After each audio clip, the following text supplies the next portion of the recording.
So I want to talk about this idea of showing some restraint because that can seem counterintuitive, right? We hear so much about, we've got to go for it. We've got to step through our fear. We've got to make it happen. We've got to stretch ourselves. And now I'm saying, show some restraint.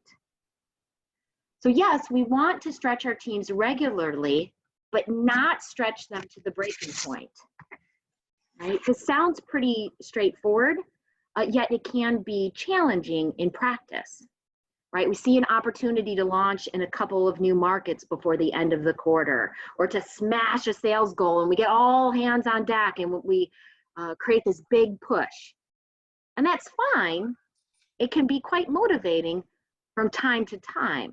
The problem is the big push gets addicting, right? We do it once, we want to do it again, but at the same time, this gets unmotivating for team members.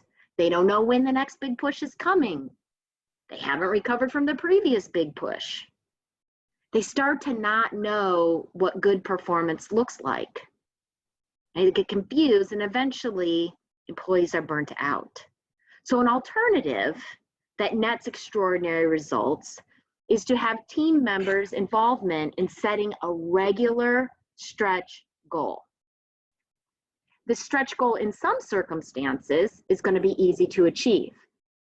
It's a stretch goal because sometimes it's difficult to achieve. The goal remains the same. The conditions are sometimes more conducive, less conducive to achieving the goal. And when the goal remains consistent and the team consistently meets it, confidence grows on the team. Right? The team is known as one that constantly meets its mark, one that has sustained high performance over time. The results over time are extraordinary, and team members are engaged, proud, confident, and not burnt out. Right, so this concept of a regular stretch goal has been studied by Jim Collins and his team of researchers. Jim Collins is most known for authoring Good to Great. In the research for his other book, his many books, for the research in one of his other books, Great by Choice, Collins and his researchers found 7 companies that they called 10X companies, because these 7 companies outperformed similar companies in their industry by 10 times the industry standard. And without exception, what distinguished these 10X companies was a regular stretch goal.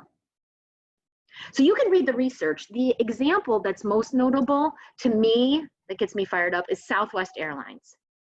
Right? Southwest Airlines demanded of itself a profit every year.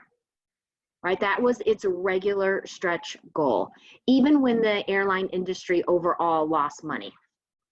From 1990 to 2003, the US airline industry as a whole turned a profit in just 6 of 14 years. So not even half the time, right? Less than half. In the early 1990s, the airline industry lost $13 billion and furloughed more than 100,000 employees. Southwest remained profitable year after year and furloughed not a single person. Southwest generated a profit every year for 30 consecutive years.